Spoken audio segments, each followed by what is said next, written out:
Bonsoir à tous, 29e numéro de Cybercafé 2.0 et vous le voyez, des couleurs de plus en plus ternes dans cette émission, hein, oui, on peut le dire. On a au moins repassé nos vêtements que vous C'est aviez. vrai, exactement.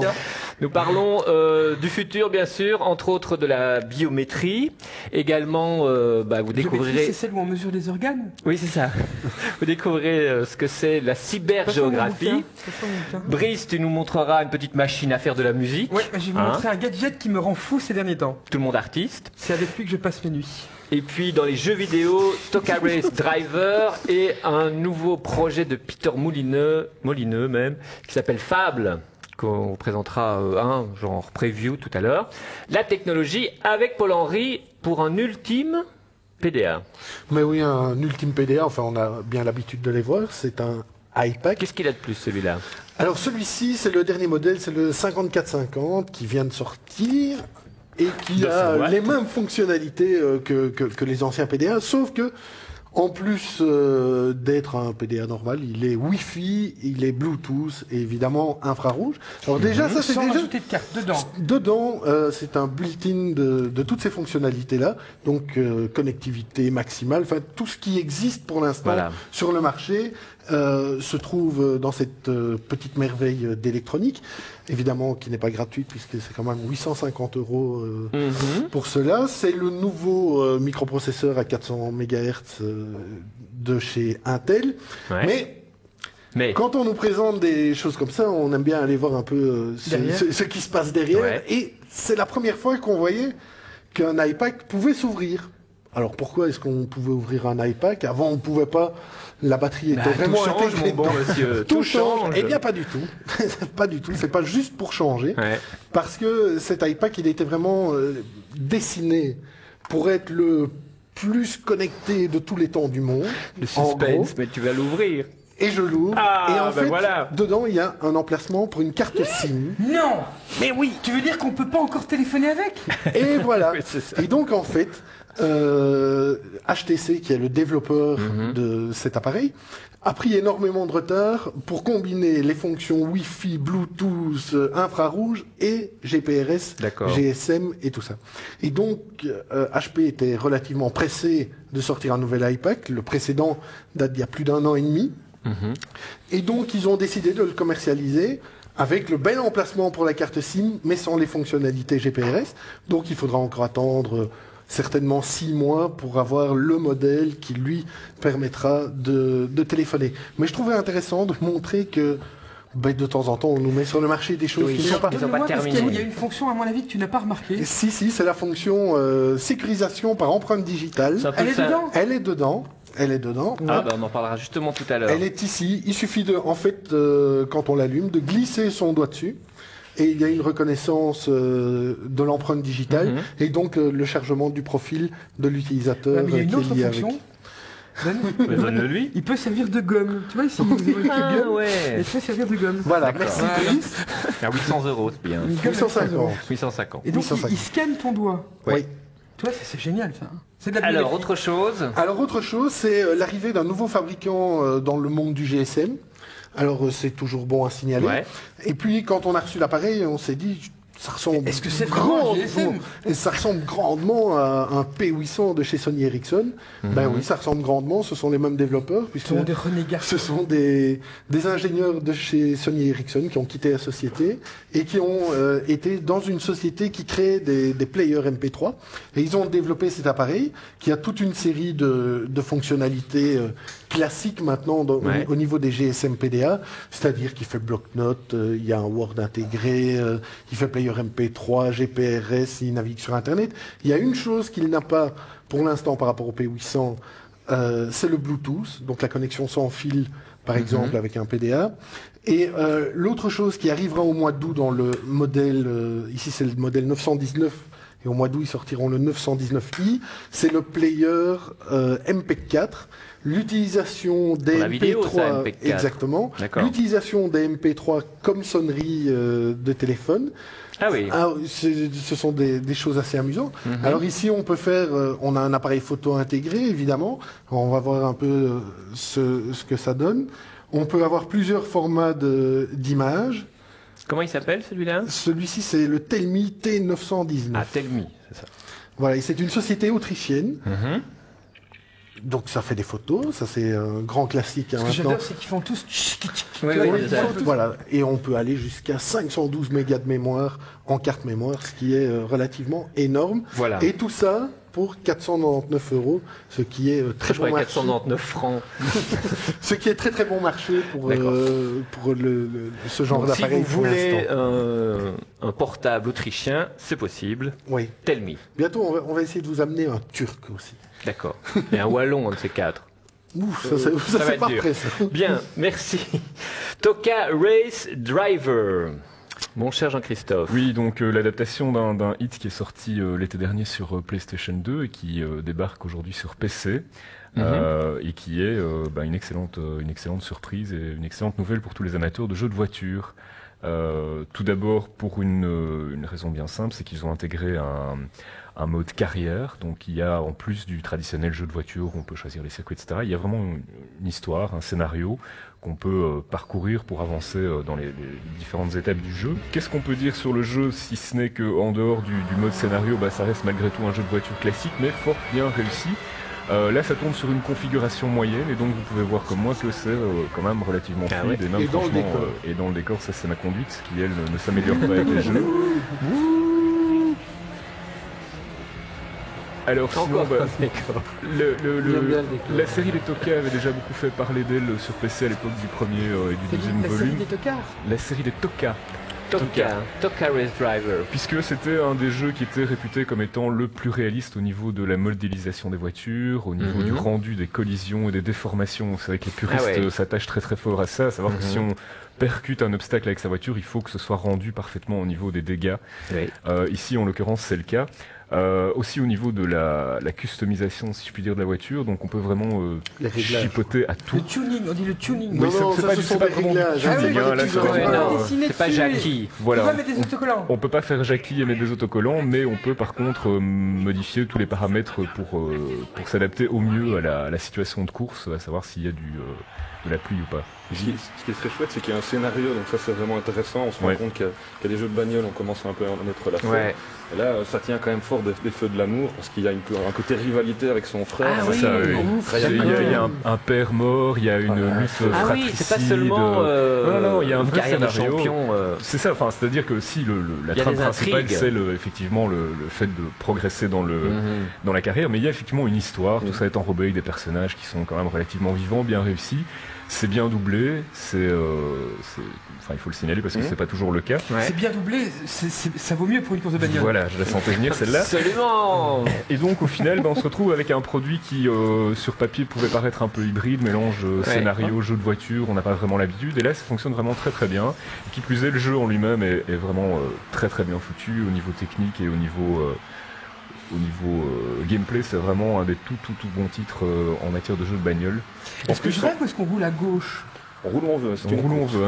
Voilà. C'est-à-dire que tu es du côté droit de la voiture, quoi. Oui, c'est un peu anglais. Ça dépend du modèle. Mais j'ai remarqué que c'est le championnat anglais, c'est ça? Oui, c'est le championnat anglais. Et selon tu as différents circuits ou il y a une quarantaine de circuits, plus je crois encore quelques circuits bonus. La voiture change, quoi. Voilà, ce qui est vraiment amusant dans le titre, c'est étant donné qu'on est sur les traces de son père, il faut faire ses preuves, et donc on a une partie dans la partie scénaristique, on a son bureau, on reçoit des emails, il faut faire ses preuves, on reçoit des invitations des constructeurs. Il faut savoir que le héros est un personnage particulièrement arrogant au début du jeu, qui débarque en disant qu'il n'a rien à prouver et qu'on va lui donner une voiture tout de suite, et en fait non, il va devoir faire ses preuves, commencer au bas de l'échelle avec une petite voiture merdique, et essayer de gravir les échelons comme ça, et donc son ego va en prendre un coup. Donc voilà, ça c'est pour la partie scénario. Et sinon, au niveau des facteurs habituels, intelligence artificielle, tout ça est vraiment très très bien. C'est-à-dire que pour une fois, les pilotes n'ont pas une trajectoire optimale qu'ils suivent et que vous pouvez toujours essayer de faire, mais sans succès. Là, ils font des erreurs, ils ont des moments d'inattention, ils se prennent aussi le décor comme moi. Enfin, peut-être un peu moins, mais à mon avis, ils le font. Et donc, voilà, tout ça rend le jeu bien sympathique pour qui veut se mettre un peu au jeu de voiture. D'accord. Donc voilà, c'est nos amis de Codemasters qui nous ont fait ça. Et juste un petit mot sur la protection qui est utilisée pour le jeu, qui est le célèbre système Fade de Codemasters. C'est-à-dire que c'est un système qui, s'il détecte une version illégale du jeu, se met à dégrader les performances. Et donc, on se retrouve avec un jeu saccadé, injouable, etc. Ce qui vaut d'ailleurs pour le moment au jeu une très très mauvaise réputation sur le web, vu que, il faut bien le reconnaître, la majeure partie des gens jouent pas avec la version qu'ils ont achetée, mais avec une version qu'ils ont téléchargée. Et donc, ça pour dire que finalement, la réputation du jeu n'est pas celle qu'il mérite. Donc ne vous laissez pas intimider par les remarques qui disent c'est saccadé, ça rame chez moi, etc. Achetez-le, chez moi ça tourne très bien. Nous allons maintenant aller sur le web. Je suis un peu déçu parce qu'au début, je crois que c'est Tokar et Driver, tu vois. Ah oui. Tu as un Tokar et tu as un As, et en fait, pas du tout. Non, c'est Tokar Race Driver. Sur Internet, pour une bonne nouvelle, vous vous souvenez sans doute de Transfert, qui était un magazine. Un magazine en papier. En papier et sur le web, donc fort bien fait. cyberculture, on va dire, au sens large, qui a disparu l'année passée, en 2002. Victime encore une fois de plus de l'éclatement de la bulle. Eh bien, Transfert revient, donc c'est transfert.net l'adresse, et c'est devenu une agence de presse associative sans publicité. Et derrière, il y a Valentin Lacambre qui avait créé Migal, à l'origine. Migal et puis alterne.org. Donc, grand défenseur de l'Internet libre, de la liberté d'expression, du non marchand, etc. Et donc, sur transfert.net, eh bien, vous trouvez tous les jours des articles publiés dans les différentes catégories: économie, société, technologie, culture, avec des mots-clés assez révélateurs de ce qu'on peut y trouver: médias, recherche, environnement, propriété intellectuelle, multinationales, affaires militaires, génétique, etc. Et donc, tous les jours, vous recevez de l'information. C'est entièrement gratuit. Petit exemple, par exemple, société. Ça se passe aux États-Unis. Les aéroports, rois de la stupidité sécuritaire. Voilà, où on nous parle des gens qui avaient créé les Big Brother Awards. Oui, c'est les Internet Security Awards. C'est marrant, j'ai lu le même article. C'est les Stupid Security Awards, oui. Donc, ils donnent des récompenses aux mesures sécuritaires les plus stupides. Par exemple, boucler les toilettes dans un train. Et puis, évidemment, je ne sais plus sur quelle ligne c'était, mais ça devient insupportable de prendre le train tellement ça pue partout. Donc, ceux-là, ils ont reçu un award, par exemple. Voilà. Donc, il y a toute une série d'articles, beaucoup de choses sur l'environnement, sur la génétique, sur les OGM. Et donc tout ça est gratuit, allez faire un tour, www.transfert.net, et si vous êtes vraiment un militant, vous pouvez même soutenir l'association. Voilà. En payant par PayPal une petite donation. Voilà. Exactement. Alors qu'est-ce qu'on va faire maintenant? Je n'en ai aucune idée. Qu'est-ce qu'on va faire? Dans le sommaire. Dans le sommaire. Ah, eh bien oui. Maintenant, pour suivre, nous allons nous évader vers le Brabant wallon pour découvrir notre reportage consacré justement à la biométrie. Quelque part en Brabant wallon, dans la discrétion d'une maison particulière, la jeune société NetPC mise sur une technologie d'avenir, la biométrie. Plutôt que l'œil, la voix ou la forme du visage, NetPC a choisi le doigt comme ultime système de sécurité. Pour retrouver votre mot de passe, si je vous connais un petit peu, avec une volonté derrière de vous voler de l'information, je l'aurai. Maintenant, si je veux copier un système de biométrie, c'est purement et simplement impossible. Je ne peux pas copier votre doigt, je ne peux pas copier votre œil, je ne peux pas copier votre apparence de visage. Donc ça, c'est un touch chip qui me permet, si je suis enregistré, donc d'avoir accès. L'empreinte digitale est utilisée depuis très longtemps par les services policiers.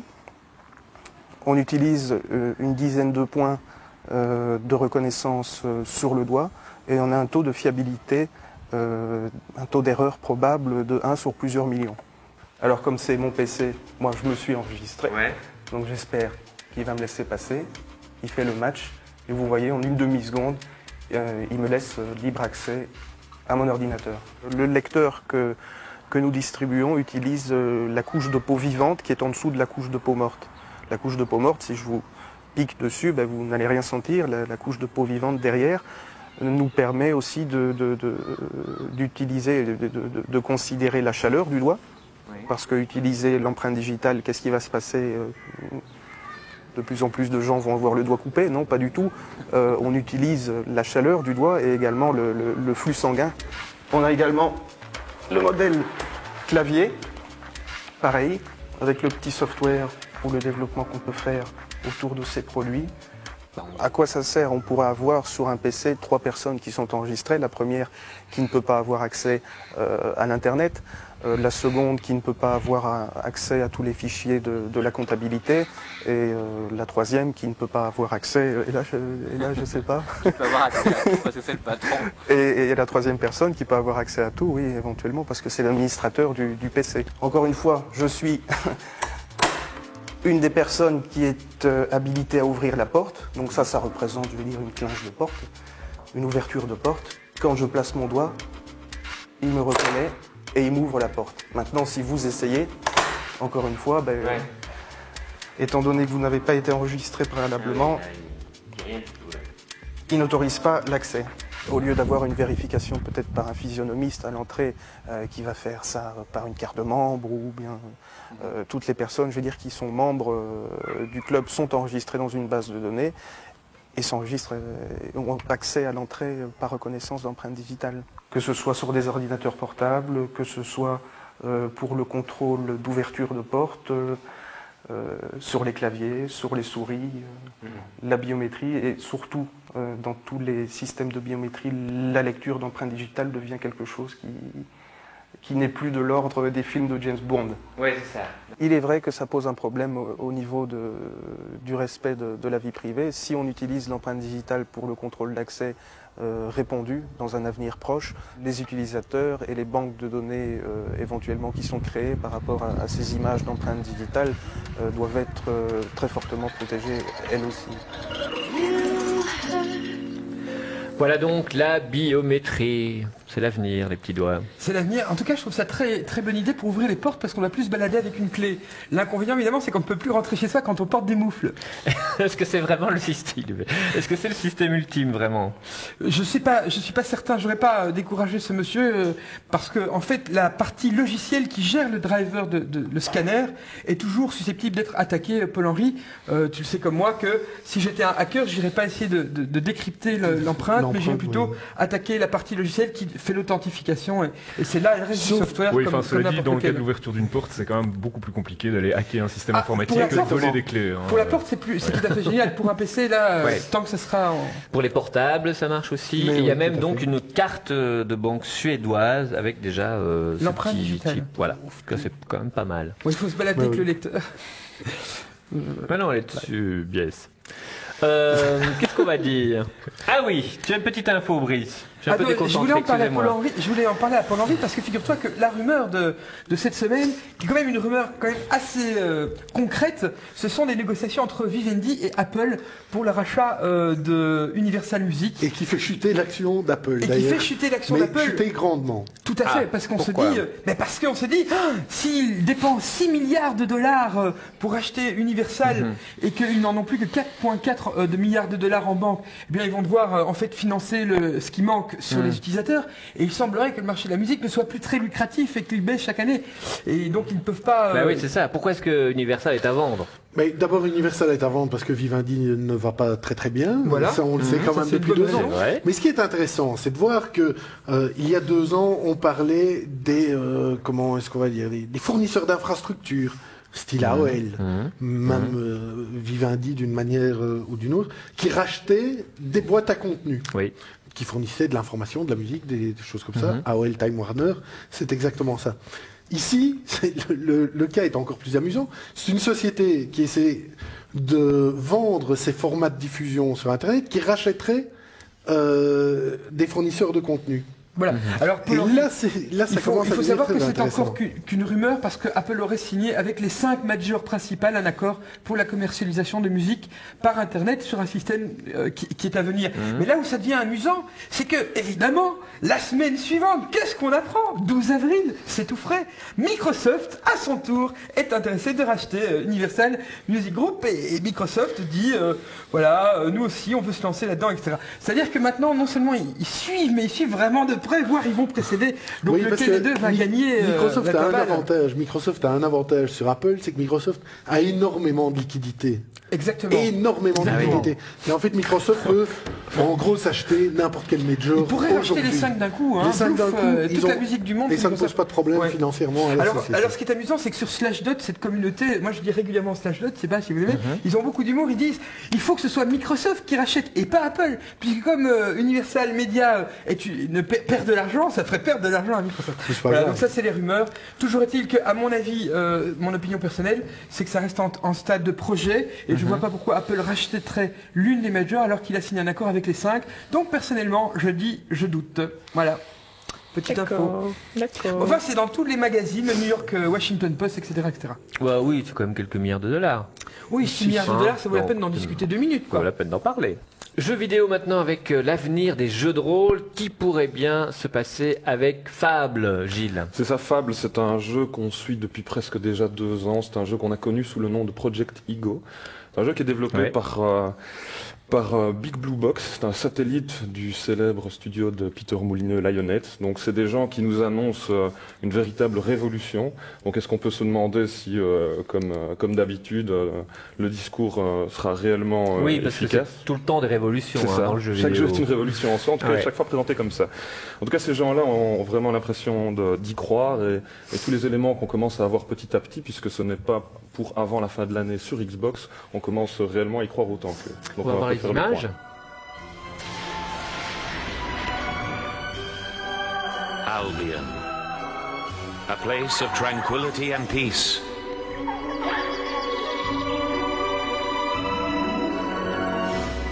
Where only the brave venture far.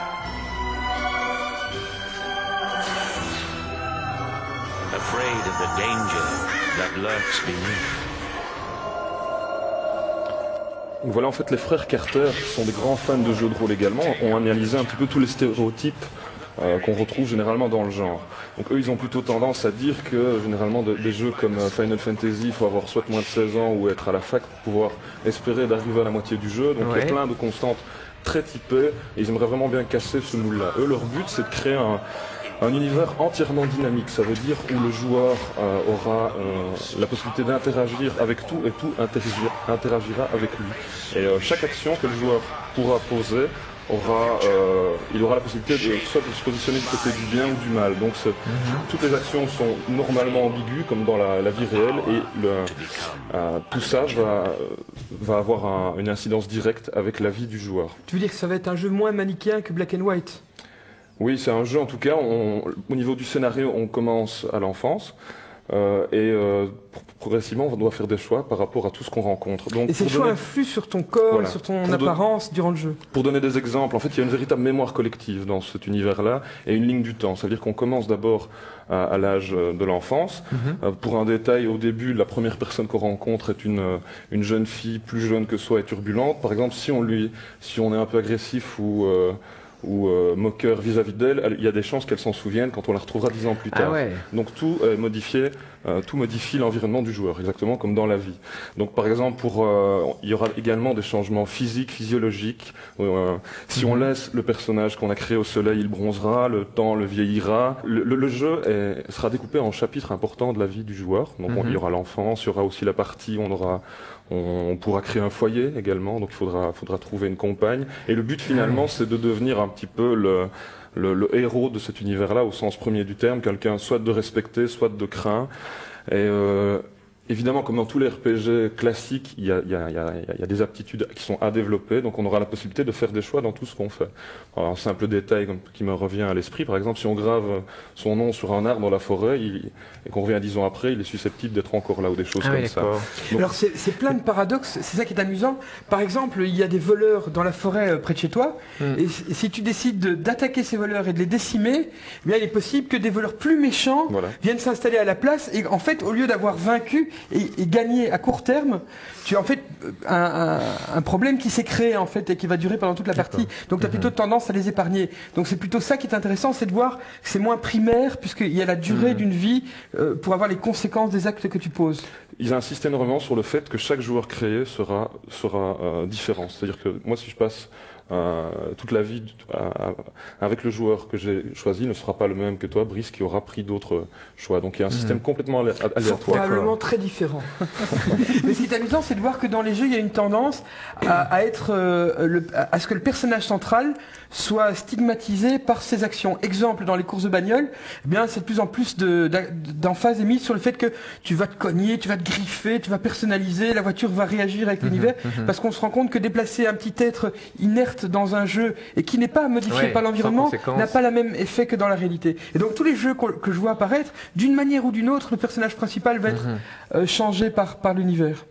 Cela dit, est-ce que, comme tu disais, JC, tout à l'heure, hors antenne, est-ce qu'on va plonger dans un jeu qui recrée la réalité ? Non, mais Project Kibo, fable, c'est plutôt une fable que la réalité. Il faut commencer à être responsable de ce qu'on fait, même dans un jeu vidéo. Où va-t-on ? En tout cas, on peut dire que si ils tiennent les promesses, ce qu'ils nous ont fait, ça risque effectivement d'être un jeu assez marquant et assez révolutionnaire en soi. Dans la musique maintenant, un clip d'un monsieur étonnant, c'est Martin Gore, ou toujours Dépêche Mode. On ne sait pas très bien. On ne sait pas très bien.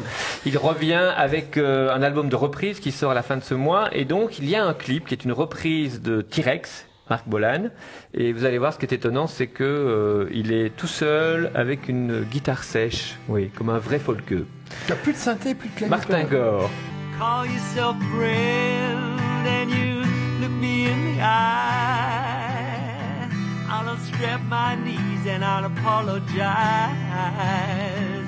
'cause I'm left hand loose and the beggar boys, oh yes we are. You ain't gonna fool me, honey.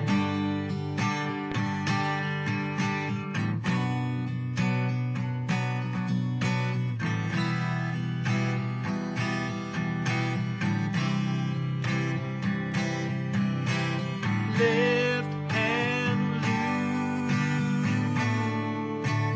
and the beggar boys, oh yes we are.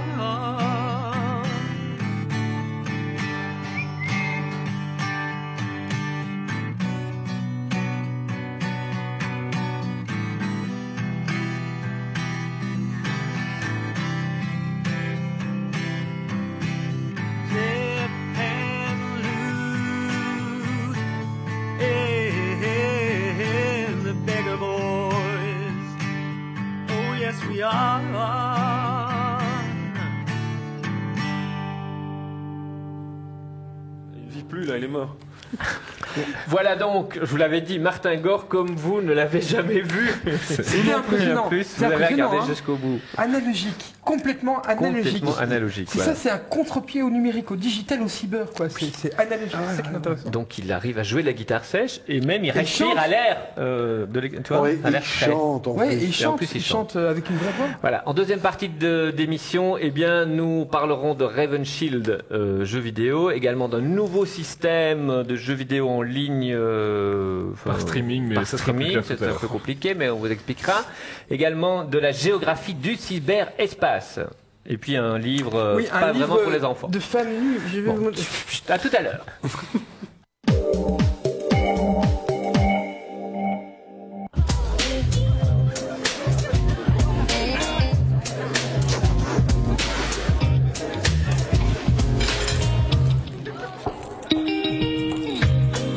Attaché au goût exquis du Laird Hammer.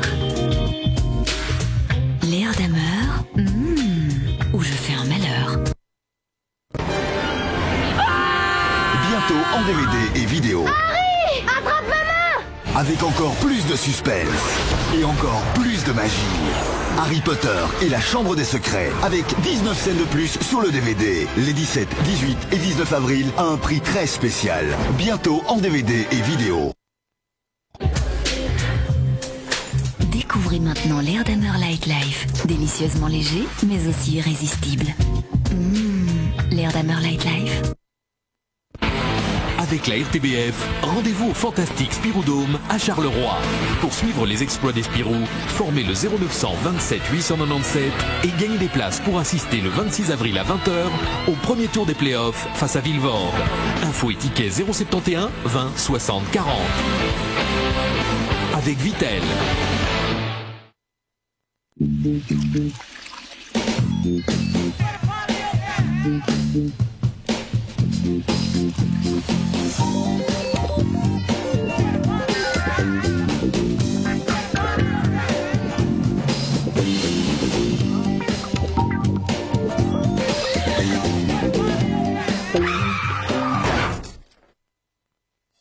Je suis Responsible Young Driver, parce que la vie est trop belle.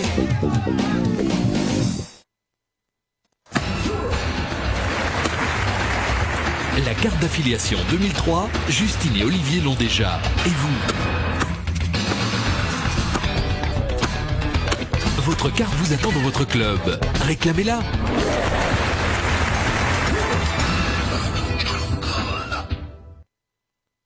Pour vos cadeaux, vous faites ce que vous voulez. Bonjour mon chéri. Regarde, j'ai un cadeau. C'est pour ta collection.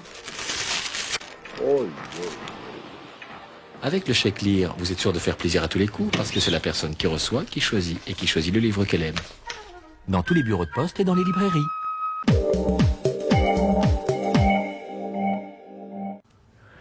Deuxième partie de Cybercafé 2.0 et nous replongeons dans l'univers du jeu vidéo avec Raven Shield. Jean-Christian.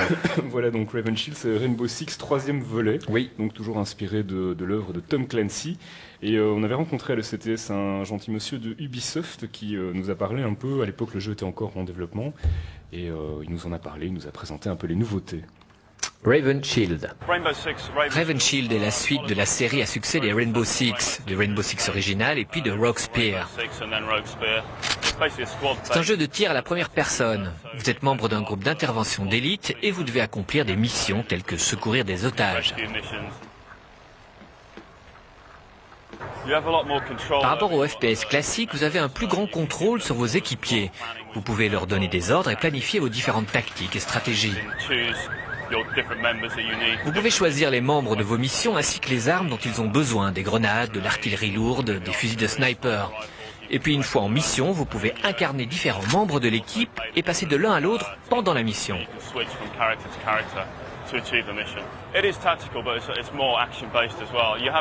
C'est un jeu tactique, mais c'est aussi un jeu d'action. Vous avez le choix en fait. Le Rainbow Six original était très tactique, il fallait planifier et tout préparer. Vous pouvez faire ça aussi dans cette version, ça fait partie du jeu, mais vous pouvez aussi entrer directement dans l'action sans rien planifier si vous le désirez.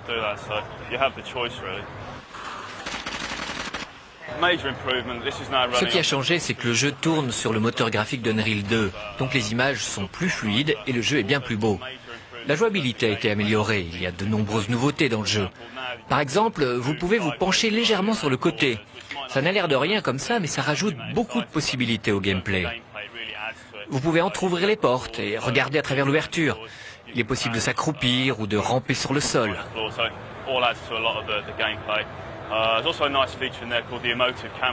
Il y a aussi une autre fonction pas mal, c'est la caméra émotive.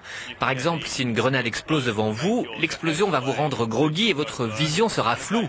De nouveau, ça améliore la jouabilité, car vous ne pouvez plus recharger ou tirer sur vos ennemis alors que eux continuent de vous voir.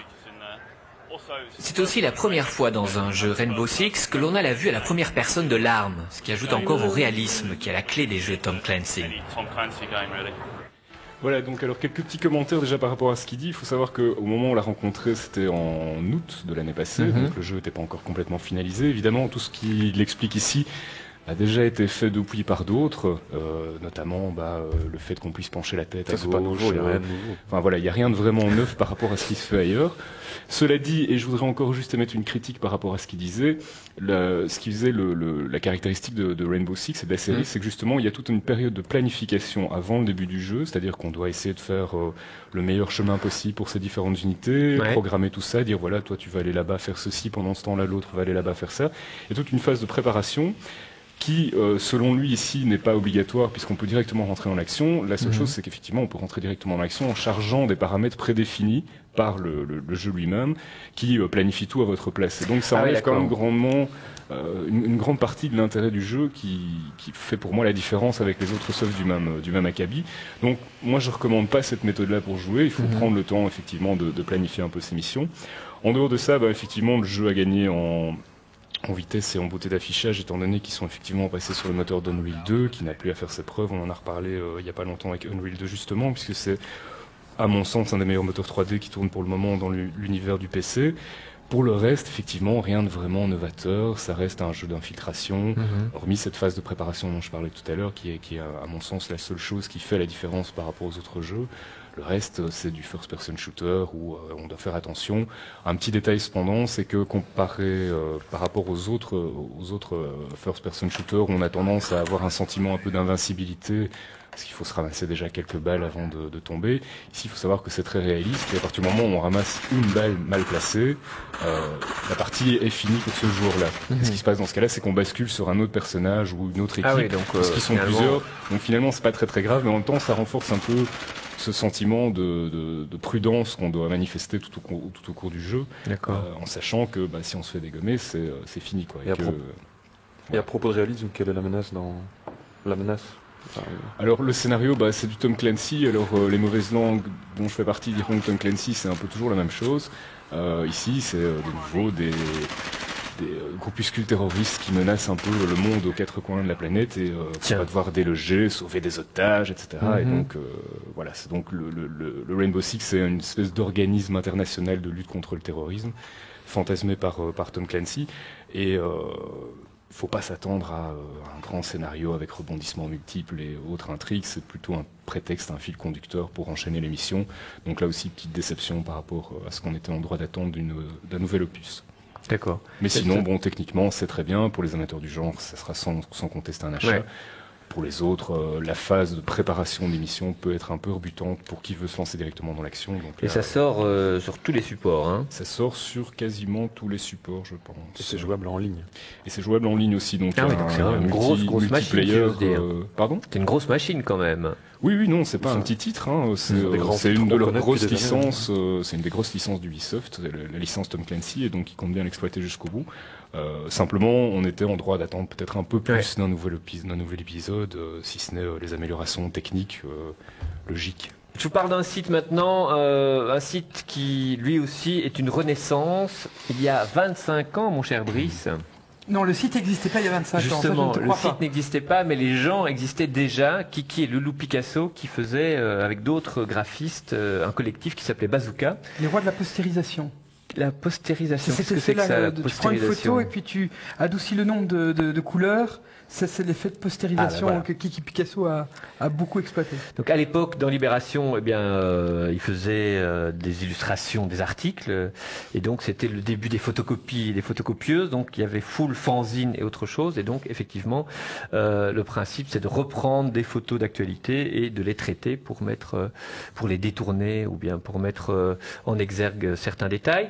Ils ont disparu ensuite, les revoilà sur le web. Le site s'appelle unregardmoderne.com. C'est un collectif, là aussi, avec une bonne dizaine de graphistes. Et donc, tous les jours, vous avez l'actualité vue par le regard de Kiki et Loulou Picasso et puis tous les autres. Donc, un regard moderne. Et donc, vous avez, par exemple, de la vraie information et aussi du texte. Il y a donc le journal de la guerre en Irak avec les principales informations, comme dans une agence de presse. Sauf que vous avez donc au-dessus des photos retravaillées par eux. Il y a également l'actualité internationale, les soldats disparus, toujours l'Irak, la crise en Chine de pneumonie atypique, et puis là on a Sharon, et donc c'est un sujet autour d'Israël. Alors ils vont évidemment avec leurs convictions, et ils utilisent tous les clashs graphiques possibles. Par exemple, le 1er avril, ils n'ont pas fait de blague. Ce jour-là, ils n'ont pas fait de blague, simplement, là aussi on a le journal de bord de la guerre, et puis ils ont mis en ligne, si j'ose dire, et en défilement toutes les personnes personnes, les Américains et les Britanniques, qui sont disparus, enfin qui étaient disparus à ce moment-là pendant la guerre. Mais le principe, c'est que chaque jour, pas du tout rigolo, mais c'est tout à fait coup de poing. Oui, c'est militantiste un petit peu. Enfin, c'est fort, quoi. Voilà, c'est fort. Ouais. On peut le dire. Mais c'est chaque jour, il y a une grande page comme ça. Chaque jour, il y a une grande page. On peut pas naviguer, on peut pas avoir plus d'informations. Tu peux avoir jour après jour le calendrier de ce qu'ils ont mis en avant ce jour-là dans l'actualité. D'accord. Voilà, 16 000 visiteurs au mois de mars, donc c'est bien, c'est gratuit. Ça s'appelle unregardmoderne.com. Alors maintenant, nous allons élargir un peu nos horizons pour carrément, Dominique, entrer dans le cyberespace avec un nouveau domaine, si j'ai bien compris, c'est la cartographie ou la géographie du cyberespace. Bien, tu m'as dit, Xavier, que tu aimais les cartes de géographie. Absolument. Eh bien, tu as bien raison. En fait, l'espace est un élément essentiel dans nos vies et on s'occupe beaucoup tous de géographie. Et la question se posait de savoir si on pouvait tendre à l'Internet et aux technologies de l'information et de la communication les notions de géographie. Eh bien, oui, c'est possible puisque deux chercheurs, Martin Dodge, un Anglais qui travaille dans une université à Londres, et Rob Kitchin, un Irlandais qui travaille à Dublin, ont travaillé depuis plusieurs années sur la cartographie du cyberespace. Alors, qu'est-ce que c'est? Eh bien, de petits exemples valent mieux qu'un grand discours. C'est pour ça que nous allons montrer pas mal d'exemples de cette cartographie. La première que j'aurais voulu vous montrer, c'est le premier plan griffonné de l'ancêtre d'Internet qui s'appelait ARPANET. Alors c'est très drôle, c'est là, dans ce petit dessin de décembre 69, qu'est né le réseau Internet, c'est tout de même assez extraordinaire. Oui. C'est l'atomium C'est un peu l'atomium, non. Ça s'est compliqué depuis. On reconnaît le centre de l'Université de Californie et celle de l'Utah. Ça, c'est l'ancêtre d'Internet, on est en 69. Et puis, 8 ans plus tard, en 1977, voilà à quoi ressemble Internet. Donc tu vois déjà, Xavier, que on peut établir des liaisons, des liens, des routes, je crois que le mot doit être lâché, dans le cyberespace. Là, déjà, ça sort des États-Unis. Donc là, le web n'est pas encore né, on en est qu'au premier... Là, on est en 77. Enfin, le web, en 77, bien sûr, tu as raison, le web n'est pas né. Ouais. C'est lancé de l'année. Et puis, autre illustration, lorsqu'on quitte les États-Unis pour aller voir en Grande-Bretagne, c'est le réseau d'un des plus gros fournisseurs d'accès qui s'appelle UUNet, où tu vois de nouveau qu'il y a des lignes entrantes, des lignes sortantes et des réseaux internes. Ça ressemble à une carte normale avec des liaisons aériennes. Ouais. Autre illustration, le monde, la connectivité du monde en septembre 91. Voilà une première carte. Ce qui est en mauve, c'est Internet full accès. Ce qui est en vert, c'est seulement l'email. Et ce qui est en jaune, hélas, c'est pas de connexion du tout. Et on reconnaît évidemment l'Afrique complètement isolée. Ouais. Mais on est en 91, heureusement, les choses ont quelque peu changé. Autre image intéressante peut-être, c'est le globe, mais je crois qu'on ne le verra pas. Ce n'est pas grave, on donnera l'adresse tout à l'heure. Voilà une très très belle illustration. C'est les flux de trafic aux États-Unis. Une très belle image. Plus c'est clair et plus il y a du trafic. Là, on est en plein dans la géographie virtuelle, tu le reconnaîtras. Ouais. Autre illustration encore. Ça, c'est aujourd'hui, ça, donc. Le trafic. C'est aujourd'hui, c'est il y a quelques années, hein, c'est l'illustration date. Une autre très belle illustration, c'est une visualisation interactive des trafics et des flux de trafic. D'accord. Plus sévère, évidemment, plus c'est trafic. Voilà le globe que je voulais vous montrer tout à l'heure, où on se rend bien compte que les réseaux ceinturent le monde. Donc on est vraiment. Mais tout ça reste toujours très virtuel. Encore une belle image. Ouais, ouais. Les adresses des sites qui seront bien sûr communiquées. Et puis, cette fameuse visualisation interactive des trafics, je crois qu'on va la voir maintenant, avec une illustration concernant New York, un petit peu plus bas, où on peut voir les noms de domaine. Là, les noms de domaine, c'est en plein dans Manhattan, évidemment, où on voit en 2 dimensions, voire 3 dimensions, un peu comment ça se passe. Enfin, une autre illustration qui nous fait rester, je crois, revenir en Europe, c'est de 97, où on voit les réseaux européens et on s'aperçoit que si des villes comme Londres, par exemple, ou l'Allemagne sont particulièrement interconnectées, les pays dits slaves ne sont pas du tout connectés les uns avec les autres. Et la Belgique n'apparaît même pas sur le... Non, mais elle est toute petite, en dessous de NL. Regarde, il y a un point BE. Ouais. Mais on voit par exemple que la Grèce n'est pas reliée à la Turquie. Ah oui. qu'il faut passer par Londres. D'accord. Avec tous les dangers. Et on s'aperçoit que la cartographie peut servir aussi à expliquer des problèmes culturels ou sociaux ou politiques. Autre illustration, un plan de site, une cartographie d'un site, à partir du moment où on met à plat toutes les pages. Aussi des démarches intéressantes. Et puis, pour terminer bientôt, quelques vues satellites du développement urbain d'une ville virtuelle. Alors, la ville virtuelle, c'est Alpha World. Alpha World est une très ancienne ville virtuelle qui a été créée en 95. Oui. Alors, pour vous dire à quoi ça ressemble, là, on voit l'évolution d'images satellites. Alpha World a aujourd'hui plusieurs millions d'habitants. On pense que c'est aux environs de 25 millions. Il y a 60 millions de constructions. C'est un endroit tout à fait fou. C'est plus grand que la Californie puisque ça fait 429 000 km², donc on sait le mesurer.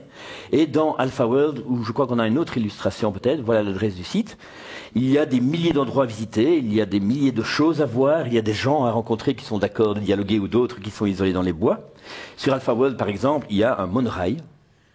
Il y a aussi une société historique qui reconstitue l'histoire. Et donc, ça nous fait poser la question de la cybergéographie. Pourquoi ? Eh bien, parce que ça nous permet de comprendre comment l'Internet fonctionne aujourd'hui, avec ses communautés virtuelles, avec ses liaisons, avec ses connexions, et peut-être mieux comprendre aussi comment fonctionne la société dans son ensemble. Alors, peut-être une dernière chose que je voulais dire à ce sujet-là. Rob Kitchin, l'auteur irlandais, est venu en Belgique il y a une semaine, invité par une association qui s'appelle Internet and Society 2020. Il reviendra dans le courant du mois de mai et du courant juin, et j'espère qu'on pourra à ce moment-là donner les dates de sa conférence, parce que c'est une personne qui vaut la peine d'être rencontrée. D'accord. Donc il y a un bouquin, Mapping Cyberspace, on peut le montrer peut-être, voilà, qui est tout nouveau, tout beau. Oui. Voilà. Alors Alpha World, c'est, non, si j'ai bien compris, c'est une communauté alors. C'est une ville virtuelle, c'est la plus ancienne ville virtuelle. Donc il y a beaucoup de villes virtuelles aujourd'hui. Il y en a plusieurs qui sont très connues, mais il y a même des communautés virtuelles en Belgique qui sont organisées par un monorail.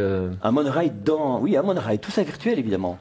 Et pour te rendre de ta maison à celle de ton meilleur ami qui habite à l'autre côté d'Alpha World, tu peux emprunter le monorail, ça va beaucoup plus vite. D'accord. Ok, très bien. Et il y a bien sûr toute une série de sites web, évidemment, qui traitent du même sujet, qui sont déjà sur le site de cybercafé.tv. La source des informations de cette émission. Merci Dominique Gani.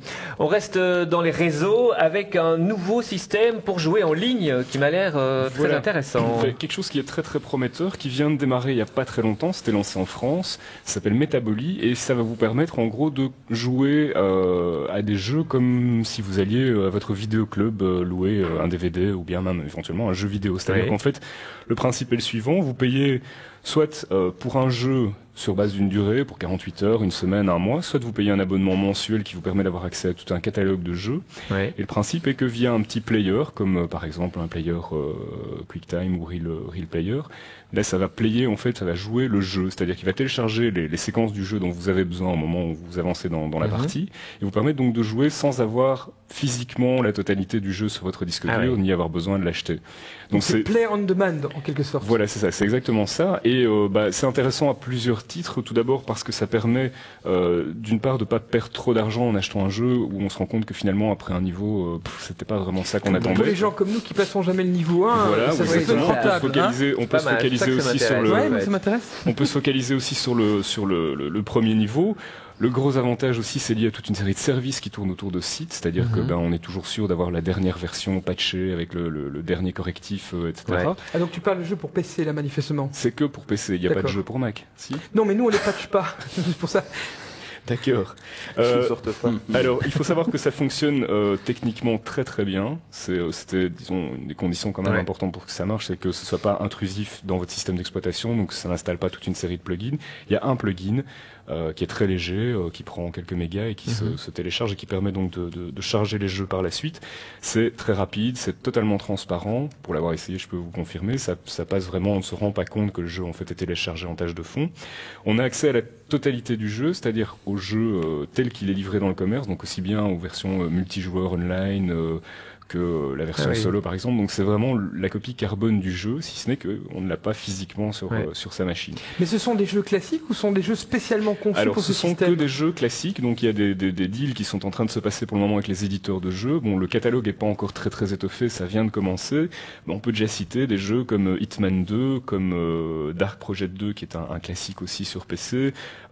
Qu'est-ce qu'on a encore ? On a des jeux plus pour enfants comme Rayman M, on a les Tomb Raider, No Man's Soul, on a Unreal Tournament, on a Commando 2, enfin il y a pour le moment comme ça je dirais une trentaine de jeux disponibles qui sont des jeux commerciaux, donc pour le moment c'est encore, les éditeurs sont un petit peu frileux apparemment, donc ils attendent de voir un peu comment ça va fonctionner, mais manifestement tout est en place pour que la technologie passe, elle est fiable, c'est rapide, c'est totalement transparent pour l'utilisateur, et la formule de l'abonnement ou du paiement à la durée est je pense une bonne solution pour tout ce qui est casual gamer.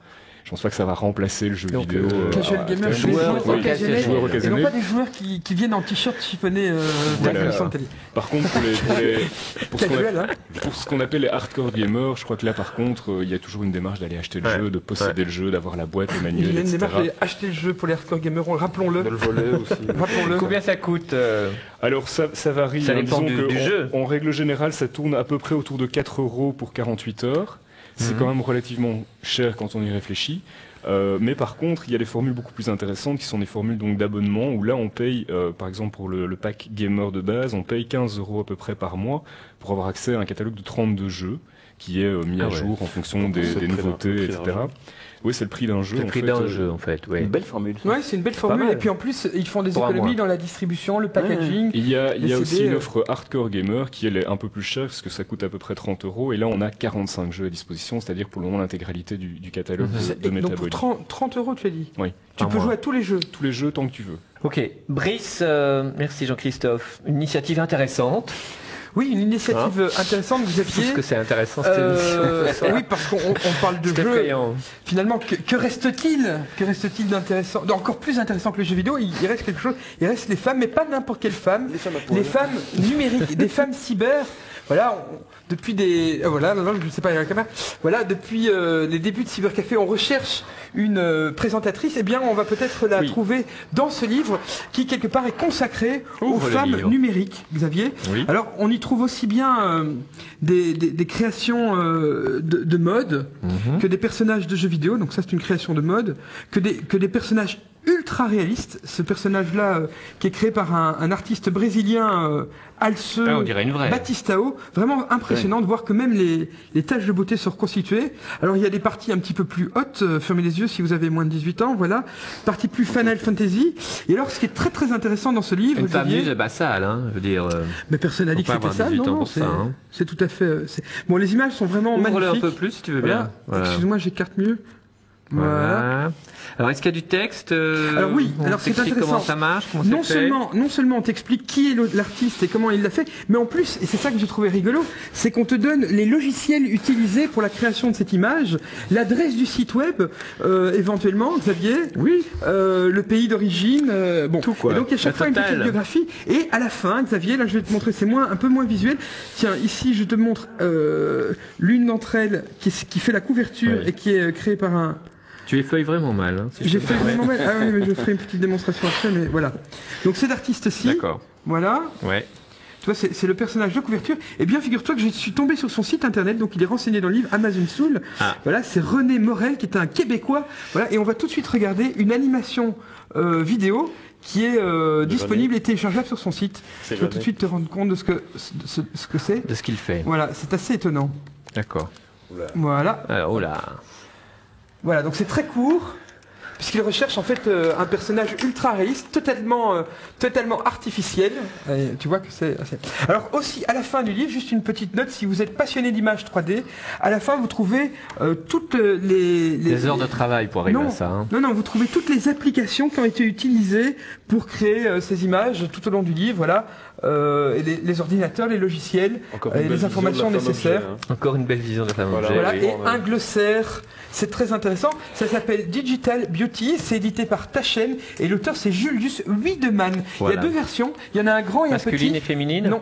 C'est toutes les deux masculines, féminines, je veux dire, enfin, écrites pour les hommes. Et quoi ça montre les femmes, quoi. J'ai amené ce livre sur le plateau et tout le monde est venu le feuilleter. Alors ne dites pas que ça vous intéresse pas, quoi. C'est vraiment magnifique, quoi. Voilà. Je le pose là, regardez ce qui va arriver. Bien, nous allons terminer l'émission par notre concours. Traditionnel mais concours. Avant, j'aimerais juste vous dire que la démonstration du Mac Player, qui est cette espèce de jouet numérique pour les fans de musique électronique, on la fera la semaine prochaine. Oui. Voilà. Alors nous avons un concours cette semaine et ce sera le dernier de cette saison. Un concours pour gagner un merveilleux téléphone. Xavier, que tu en as testé un et tu ne diras pas qu'il n'est pas merveilleux. Le Nex 22i, voilà, que je vais allumer. Voilà. Le Nex 22i, ainsi que l'abonnement iMode de 4 mois pour pouvoir le tester et découvrir le monde des sites iMode. Voilà. Et pour cela, il y a, comme chaque semaine, sur le site de cybercafé.tv, une question. Et cette semaine, la question, je ne vous la donnerai pas parce qu'elle est tellement simple que si je vous la donne, vous aurez déjà presque la réponse. Donc sur le site de Cybercafé, www.cybercafé.tv. Elle est sur le site quand même, la question. La question est sur le site, évidemment que la question est sur le site. Bien, vous restez sur la 2, nous on en a terminé, mais dans 40 minutes à peu près, sur la 2, un documentaire consacré au musée des arts contemporains, le Max au Grand Ornu. On vous en parle parce que il a été réalisé par Laurent Steen, collaborateur de l'émission, et la musique est signée Laurent Jadot, qui signe aussi notre générique. À la semaine prochaine, à la semaine 19h. prochaine, bye bye. Au revoir.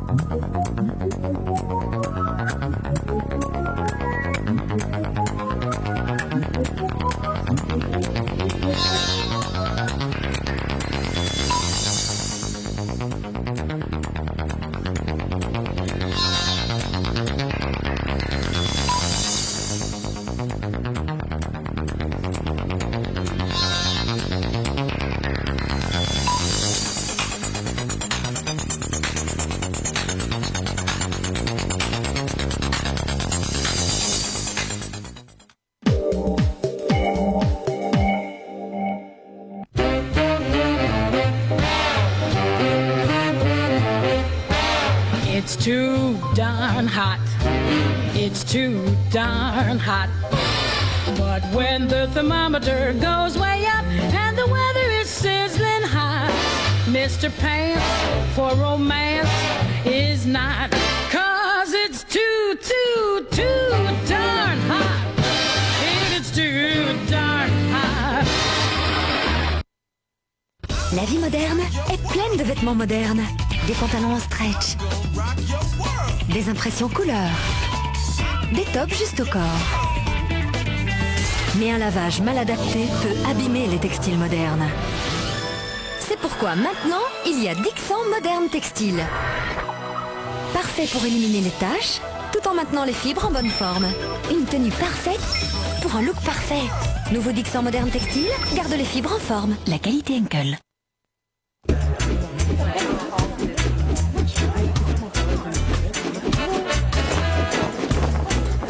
Ikea, tout un été de plaisir. Bientôt en DVD et vidéo. Harry, attrape maman! Avec encore plus de suspense et encore plus de magie. Harry Potter et la Chambre des Secrets avec 19 scènes de plus sur le DVD. Les 17, 18 et 19 avril à un prix très spécial. Bientôt en DVD et vidéo. Avec une véranda Willens, vous profitez chaque jour de la vie et de la nature, dans un style tout à fait adapté à votre personnalité et à votre budget. Il vous faut plus de soleil, de lumière ou d'espace dans votre vie? C'est tout à fait possible avec une extension verrière Willens et sans travaux de construction longs et coûteux, soit pour le privé ou pour votre entreprise Oreca. Mais une véranda, c'est surtout une vie agréable, recevoir de la famille ou des amis. Quel que soit votre style préféré, une véranda, c'est toujours un peu la fête.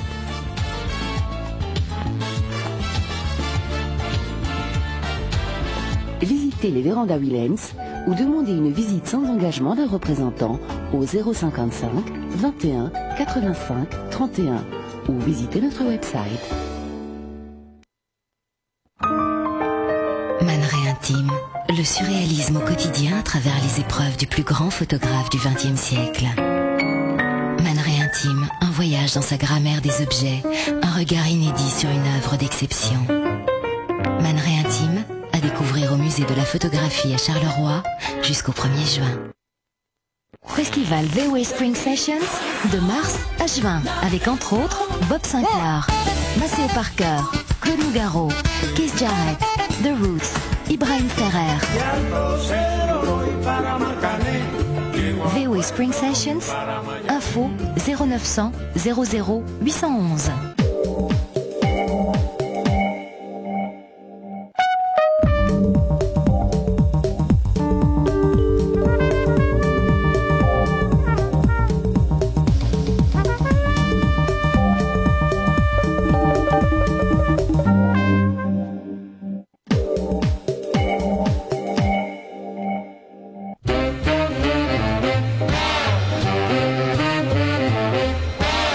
It's too darn hot. It's too darn hot. But when the thermometer goes way up and the weather is sizzling hot, Mr. Pants for romance is not. 'Cause it's too darn hot. It's too darn hot. Moi j'aurais pas du tout réagi comme ça, tu vois. Ah bah, je sais pas, toi et moi on n'est pas du tout pareil. Bah non mais c'est sûr, parce que toi t'arrives, t'es timide, etc. Alors que moi je suis vachement plus impulsive. Bah bon. Maretsu, un goût à rester sans voix. Le fromage d'abbaye de Maretsu, un savoir-faire, une tradition et surtout le bon goût de Maretsu. Stop! À partir de maintenant, plus de maux de dos. Avec la griffe de jardin, vous évitez de vous pencher ou de soulever. En un tour de main, les griffes en acier s'enfoncent dans le sol le plus dur comme un tire-bouchon. Cultivez, compostez et arrachez les mauvaises herbes 2 fois plus vite et plus facilement. La griffe de jardin Gold est réglable en hauteur. Également disponible, la mini-griffe, idéale pour les jardinières. À l'achat d'une griffe de jardin Gold ou d'une mini-griffe, nous vous offrons une garantie de 5 ans. En vente chez Brico, Euroshop et Hobbyvert.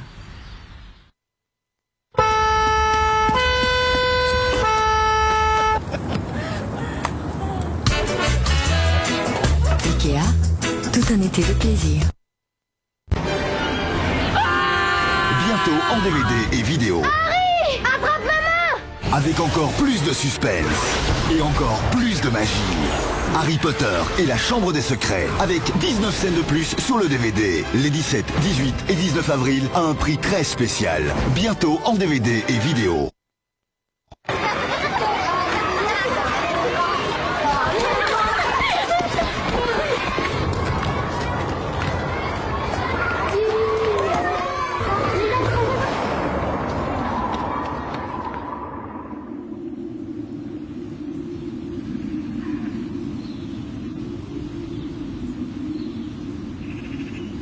Et pour moi, tu vas ralentir?